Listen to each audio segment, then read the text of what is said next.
Well, hey, listeners of Ministry Chick Network, we are so excited to have you join us today in this very special episode. My name is Erin Pickering, and we are reversing roles today, and we are interviewing the founder and CEO of the Ministry Chick Network, Melissa Mashburn. Hi, Melissa. Hey, hey, Hey. I don't like this.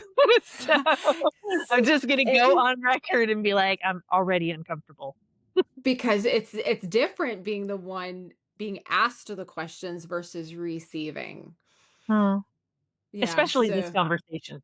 So especially this conversation. So, for those of you joining us, and whenever you are going to be listening to this, there's been several things that have been happening since December of 2025. We are now in March, almost in March of 2026. It is the end of February. And so, we just want to be able to give you a context. If you are going to go back and re-listen to all the episodes, that you'll know where you're at in the timeline. But Melissa, this is really conversation, not just for you, but for the listeners, because as leaders, we have to lead through the hard, uh right? And what does that look like?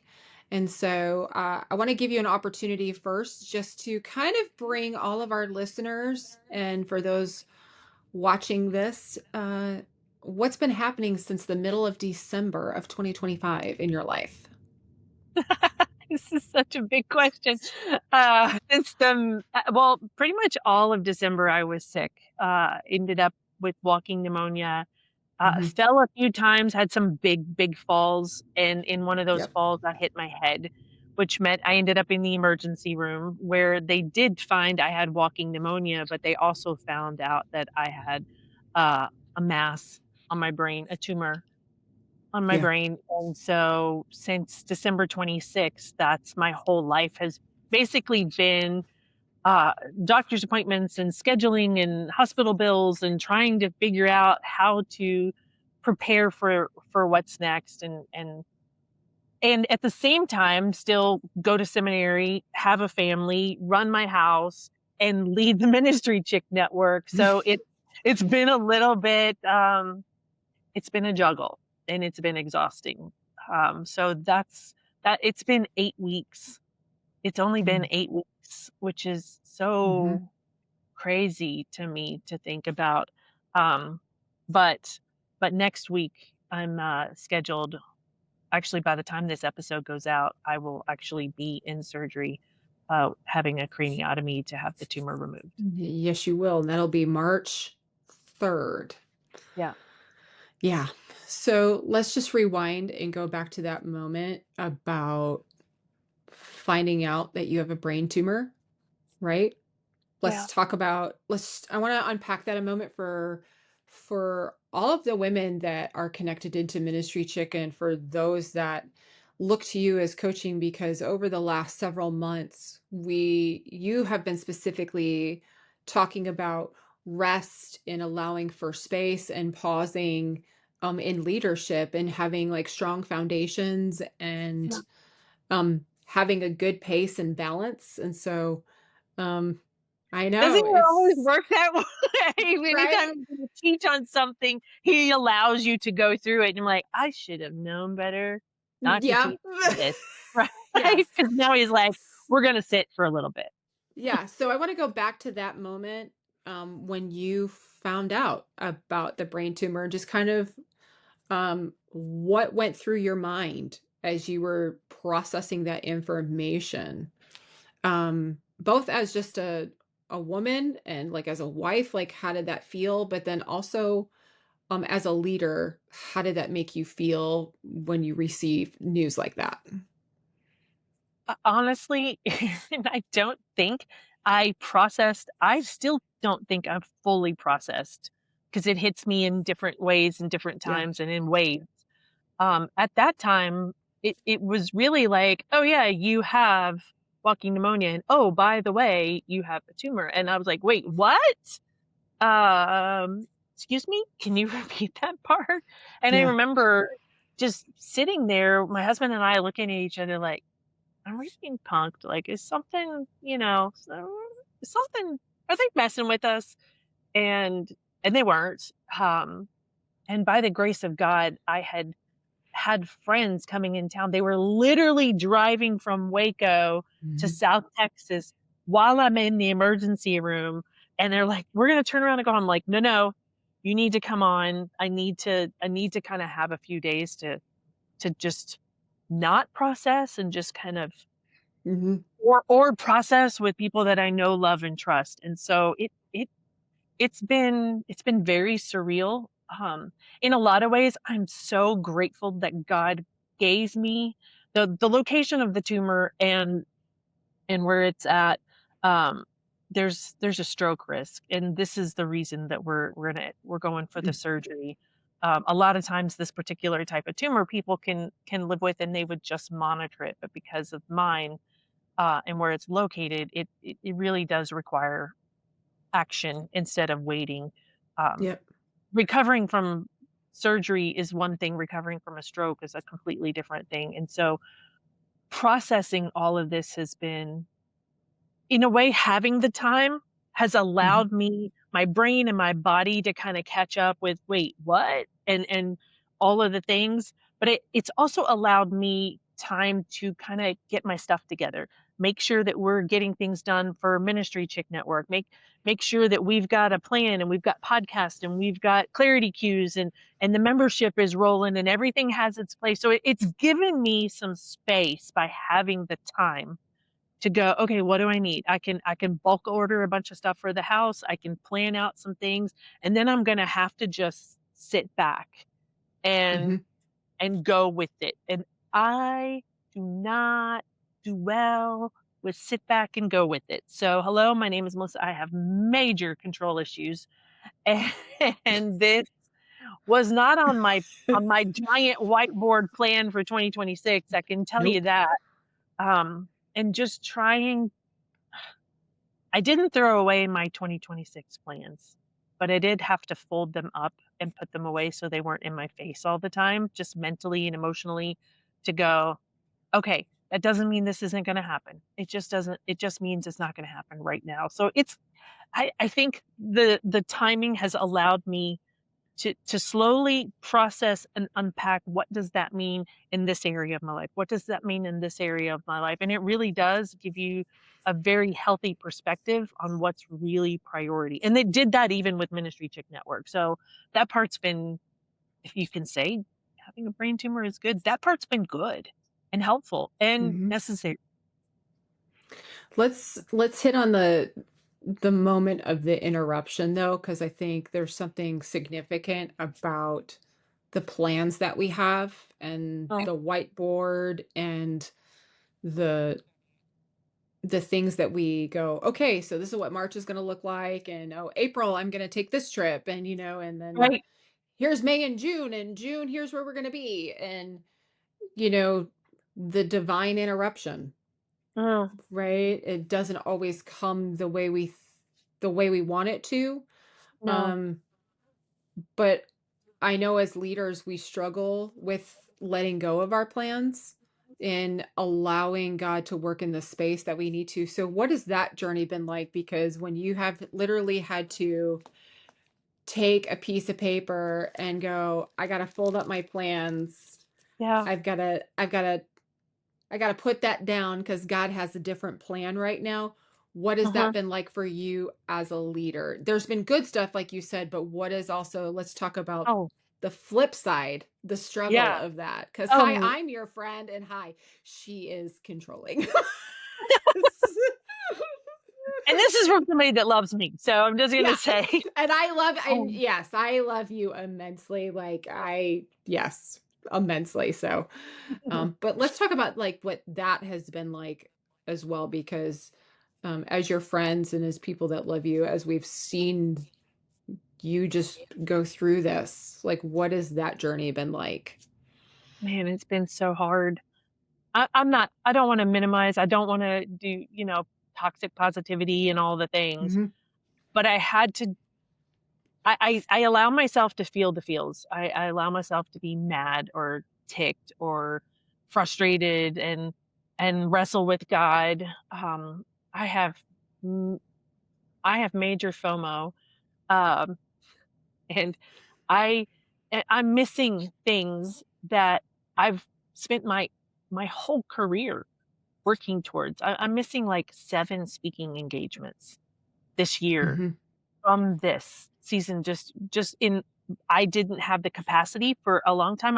You wouldn't look at me and know that this was going on, but there was a season not that long Mhm. ago when it was bad and I was nauseous and I was sick and I just didn't have the capacity that I have right now, and now I'm going to surgery, so I don't know what that's gonna look like, but I've had to mourn and grieve these things that I've worked for in my career, these speaking opportunities and engagements that are just amazing that I've had to it's almost like he's saying, "I'm asking you to lay your Isaac down, right, on the altar. Yeah. This is so important to you. Are you willing to give it up for me and trust me?" Mm. And that is not I'd love to say, "Oh, it's like, I got I trust you. That's okay." No, I've cried and mourned and just really wrestled with why'd you have to take that? Why'd you have to take you Oh, know how yeah. hard I worked on that, or but God, I thought we were gonna do when really I made the plans and was like, "Hey, God, does this work with you?" kinda thing, and he's like, I got something else we're gonna work on altogether. You're not gonna see this one coming. It's gonna come out of left field," and it totally came out of left field. So, I don't wanna minimize anybody that's going through this it came out of left field season because it's shocking. It's shocking, it's exhausting, it's, the mental torment, the high, the low, I'm okay, I'm not okay, what's going on is a Mhm. lot, and I have had to I I've had to work really, really, really hard to capture my thoughts, to renew my mind, and to filter everything through Philippians 4:8. And I'm not talking like every once in a while. I'm talking pretty much daily. Capture a Mhm. thought. This is not the last time you're gonna have this speaking opportunity. Renew my mind. I know God is good. I know He loves me. I know that I am covered by the blood of Jesus. Like, renew my mind. And then, what is true? Well, yeah, I'm gonna miss this, but that doesn't mean I'm gonna not have another speaking engagement. What is right? Well, God is right, and He is good, and He is sovereign. What is Mhm. lovely? Well, He's blessed me in the craziest ways along this journey in this last 8 weeks or Mhm. so that I didn't see coming either. So, yes, that was a sweep the leg moment in that kinda took my breath away, but at the same time, I've intentionally, like I said, with the capturing and the renewing and the fixing my eye or Philippians 4:8, I've also started writing in a gratitude journal. I literally ordered it 2 days after I got the diagnosis because I was like, Mhm. here's the thing. I know myself well enough to know that if I am not actively looking for the way God is moving in this, I'm gonna miss it because I'm gonna get stuck by all the emotions and the appointments and all the things. So every day I write down 3 things that I'm grateful for or 3 ways that I've seen God move in that day. That's so good. That is just so good. What do you think has been one of your biggest challenges, um, specifically as leaders? Because there's a lot of times that we, as leaders, have to have a hat on, Mm, and we are protective of our space. We are protective of our life. Um, our private life, mm. and we are community people. And so, how have you navigated that as a leader? Because I know there's a lot of times that when we go to retreats and we go to conferences or we get with our people, there's a moment where we just get to take the hat off and we just get to be. Yeah, Um, and it's hard to do that yeah. when you're leading other people. So how have you faced that as a leader? In this season? Oh my. Well, honestly, you're right. It is hard to take off the hat when you're leading and in your context and around your people. And I had some very wise friends around me who pushed me and challenged me and just asked me to pray about sharing my journey. And Mhm. honestly, I didn't want to. I just didn't want to, um, because I don't like to feel hello, my name is Melissa. I obviously have other issues other than control issues. I don't like to feel weak or needy or less than or look like I don't have it. Listen, I know I don't have it all figured out, but being the leader, I'm used to everybody coming to me for things and not having to go to other people. And so Hmm. in this season, I have been really challenged to allow people in on the journey. And Hmm. trust me, I wanted to kind of do all the things, map it up, and then sneak back for a couple months and then just reappear like nothing happened. Yeah. But I had to realize that's pride. That's pride. Mm. And humbling myself to say, I'm not okay. This is not Hmm. easy. It's junk.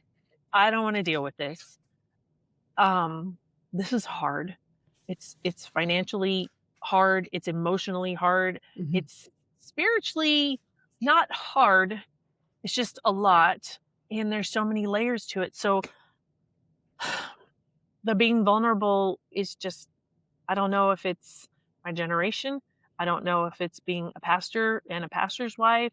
I don't know, but I know that it doesn't come easy for me. And this has been a big challenge, but I'm also seeing Hmm. God use it. And here's what I had to realize. This is not about me. It's about God and what he's doing in and through me and through my story. And story, you and I both know, story changes things for people. Yeah. They can relate, they 100%. can empathize, they can walk with you, they can pray with you. And I also realized how much I would miss if I didn't Yeah. allow other people to come alongside and pray for me because I was too prideful and wanted to hide it and pretend like everything was okay and that I just disappeared for a little bit and, "Oh, I'm back." Like, Hmm. that's really hard to even say, honest, but I had to I had to get out of my own way. I had to get out of my Yeah. own way and just go, "This is not about you. It's not about me." No, it's so true, Melissa. And I have heard you talk about that there are women that have reached out that are going through similar Yeah. seasons as you. Yeah. I think we know that there are women that are going through breast cancer. I think you Yep. mentioned in one of our Yep. conversations, and then somebody else that had gone through with a brain tumor. I mean, you've had people reach out that I've just sat back So and watched see like So many where messages that of women walking through stuff.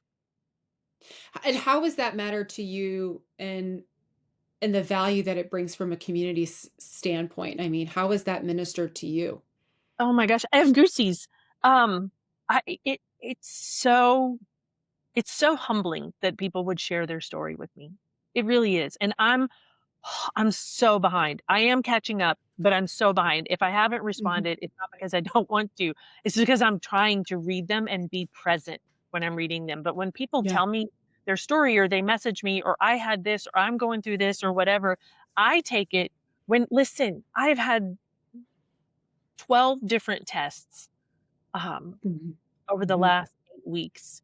I have Yeah. spent a lot of time in MRI tunnels and CT scan tunnels and Mhm. all the tables you can think of, doing all the not fun things you can think of. And what I've done is I decided instead of sit there and pleading with God for me, like I know God's gonna heal me. He's gonna heal me through a miracle or through medicine. And that's fine. I'm good with whatever he decides. Not my will, his. Mhm. Right. But I have a choice. And so when I'm sitting on those tables, I worship in my head and then I'll sing like a CC Winans song. She's like my new favorite, not my new favorite, but like she's been the one in this season that I have been listening to a lot.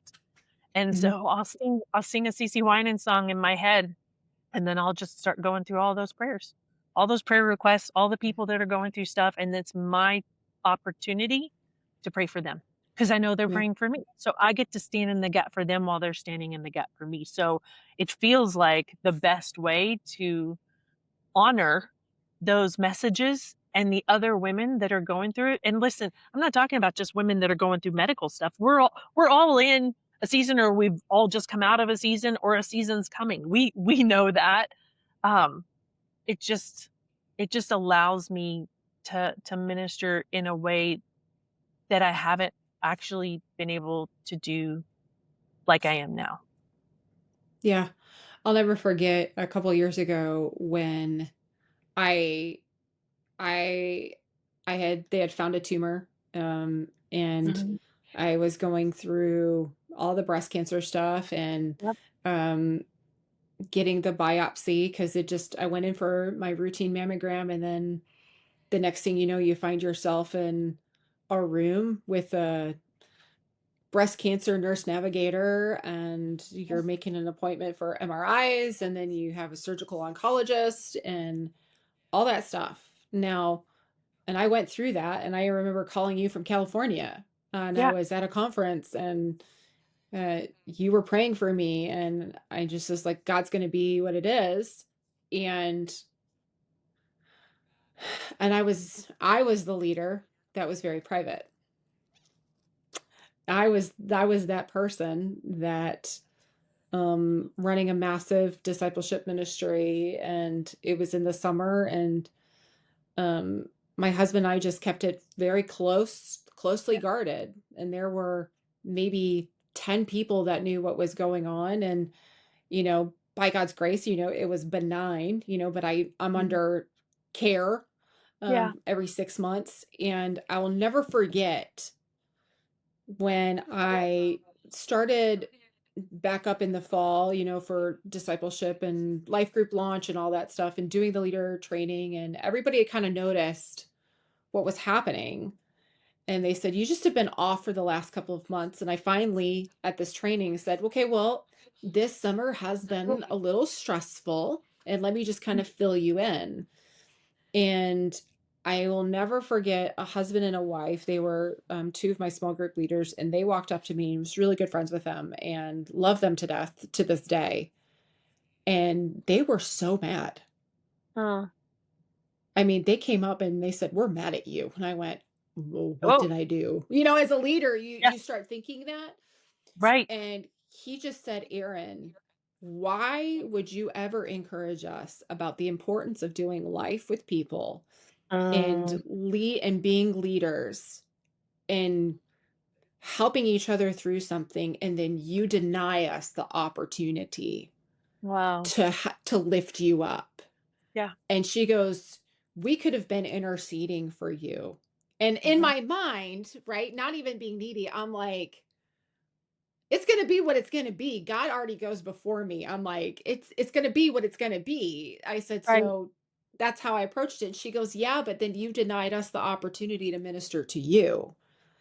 And Mm, I felt so gut punched in yeah. that moment and thought, "Oh my gosh." And God really convicted me as a leader. He's like, "You can't teach people to use their gifts, but then deny them an opportunity to use Oh, it." It was wow. like, oh, Yeah. That one hurt. Yeah, that one hurts.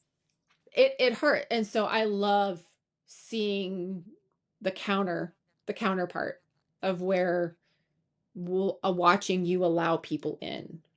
And I know that's difficult. Well, to be fair, you are the the person that God used to really challenge me in that area from that story. So again, sharing your story and your experience helps another leader, right? It You does. you learned and saw that didn't work, or that wasn't good. No. It didn't allow people in. And so you were able to share that with me and really allow me to wrestle with, can I do this? Can I let people Yeah. in? And I'm not Hmm. saying, you know, I know that sounds weird, but if you're a woman in ministry leadership, you already get that. It's hard at times to let Hmm. people in and or to be needy and or to be the one that needs care. So Yeah. I learned from you, and hopefully somebody listening will learn from us. Yeah. It's certainly not easy. And I know that in coaching, we say community matters. And so Yeah. if If there is something that you could tell women about leading through the hard and about community, what would you give them, like one piece of advice, like right now in this moment? Don't do it alone. Like these are the things that this is why Ministry Chick Network exists, because Hmm. we know we've learned, this is basically our story again, trying to do it on our own, trying to Hmm. do it in our own strength, and then wrestling with, am I the only one? Am Hmm. I the only one that is dealing with this? And then uncovering, no, there's a whole group of women, a whole Hmm. sisterhood of women that are going, nope, you're not alone. Nope, you're not crazy. Yes, we struggle with that. Or yes, we've dealt with that. Here's Yeah. what I've done. And I think that's why I'm so passionate about what we do in the Ministry Chick Network. And that's why we created even the membership, is to give people an opportunity to come together in community with somebody that can go, hey, I may not work at your church or in your organization in Texas or in South Carolina or New Brunswick, Canada, or wherever you are, Hmm. but I'm a woman in ministry and I kind of already understand. So you skip all of the weird of trying to explain it and you go right to, okay, so I tried this, or this is what I did, or Hmm. I read this book, or I took this course, or whatever. And you Yeah. immediately have people walking along with you in tandem, growing and learning together, that you can really have these iron sharpen iron, not just conversation, but the growth element too. That's what's so cool about it, is not, you're not lamenting, you're celebrating, you're lamenting, you're growing, you're learning, you're doing all the things together and you're moving forward. How have you found the community in that part? I love, don't do it alone. Write it down, folks. Don't do it Don't alone. Don't do it alone. How have you found that the community has helped you and like your husband Matt, because he's uh operations pastor at a church. I mean, so like how is allowing other people to know and to minister to you, how has that helped you both in your family? Because I know as women, and we have to balance leadership and we have to balance families, right? yeah, And leading yeah. through the hard, and how has that helped you and Matt? Oh. It's so super humbling. Honestly, I never in a million years, one, I never saw this coming, right? Um, Hmm. Two, we talk about community. I know how important the community is. I surround myself with like-minded, strong, capable women. This is part of my DNA. I'm always talking about Hmm. community. And what I'm seeing in this season, one of my friends said this to me. I'm sure I told you, Erin, about it, but she said, Melissa, you're always the one reaching out your right hand to help people. You Yep. helping them through a crisis, helping them through a medical thing, a ministry thing, a family thing, you're coaching and the training and all of these things. She said, what if God is allowing you to go through this season so that your left hand will be strengthened to receive as Mm. strong as your right hand is So to good. help people? And I was like, Yep. um, ouch, dang, and oh my, I'm gonna have Yeah. to sit with that for a little bit. And I just sat with it. And as I sat with it, I'm like, God, is that Mm. part of what you're doing here? Um, and and again, it goes back, it's super humbling and super vulnerable to to ask for help, to need help, to be, I Mhm. know where I'm not needy, but right? There's Mhm. for 3 weeks I have friends coming to come stay with me to help, because I don't know what my capacity is gonna be like post-surgery. Right. I don't know what the recovery is gonna be like. They're messing with my brain. Um, they're Yeah. and we're traveling, like, we're traveling 2 hours each way to Houston. Yep. We're having to stay in downtown. We're having to do all these things. So it's financially, I don't we have insurance. I don't know how this works. If you We have insurance and it's still A lot. incredibly, incredibly expensive. I got the good faith estimate for my surgery day. Now, this is not what I'm paying, so I'm not saying this, but the surgery is like $280,000 Yeah. for the one day for the surgery. And then my part is, 2,800. And then like, you got the anesthesiologist, the doc, and so it's just a lot. And all of these bills are coming in, and I'm like, oh, so people, community, locally and online, bringing meals, sending gifts. I've got some of the sweetest cards and most precious gifts in the mail. Yeah. And then on top of it, just hearing the stories, and even financially, there are people that have given financially to help. And Yep. it's that's that's that's hard. That's Yeah. hard to feel like you need that. And Yeah. I and I don't It's expect it. I don't I don't deserve it. It's it's grace, and mhm. grace that is so completely overwhelming and hard to process at times, if I'm honest. It's just hard to process. That's why leading through the hard, it literally is one step, like, at a moment, at a time. Mhm. And I think what we struggle with as leaders because we have to think so often like 20 steps ahead. And when there's Yeah. this divine interruption that comes, Mm. it literally, there's a brake pedal that is hit and that you don't have control over that brake pedal because you're No, like, wait, no, I'm you're not like, ready for this. I didn't even have my seatbelt on all the way. Like, I need four Yeah. more seatbelts for this break. Yeah. Yeah. But that divine interruption, oftentimes that I've experienced, I don't know if you've experienced this through this journey so far where you're at, um, is the stretching of the letting go. Because Mhm.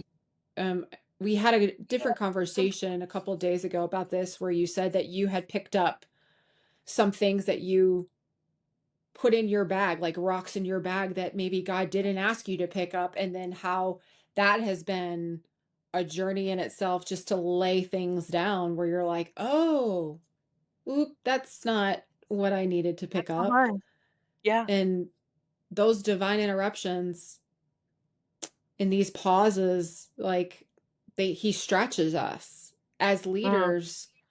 And my mom, who is one of the probably one of the most influential people in my life, said, Erin, there's always a season where you're either you've come out of the wilderness, you're in the wilderness, or you're preparing to go in it.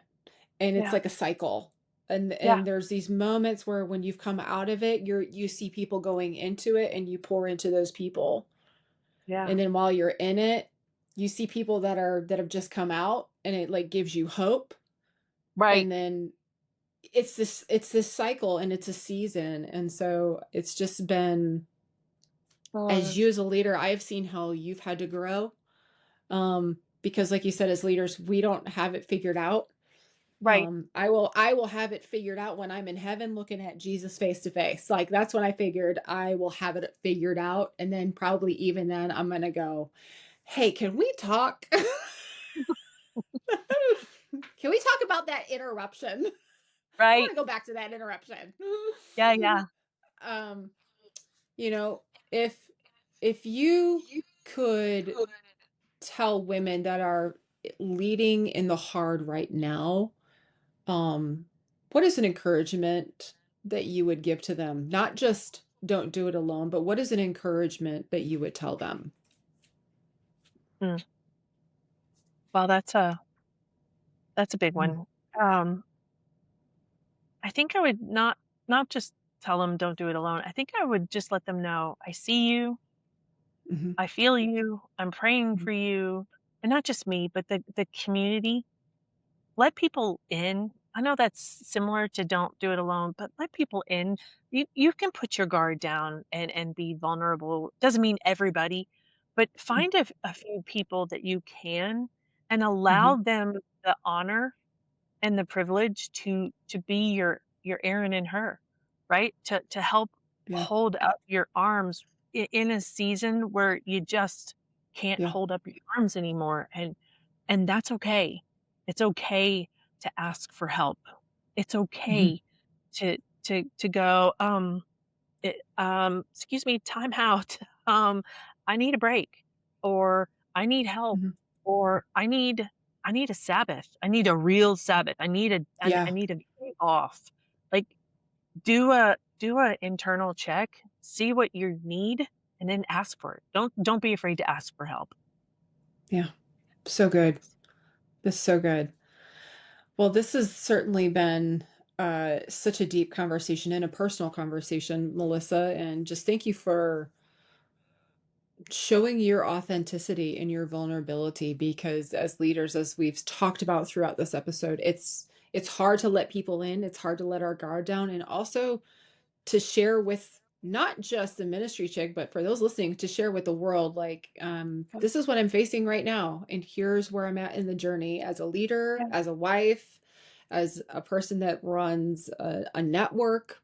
What does that look like? And so, thank you so much for sitting down. And today is February 24th when we recorded this. And so, by the time this airs on March 3rd, you will have had this surgery. And so um, whoo, we are going Yeah. to be praying for you. I gotta like, whoop, have those moments.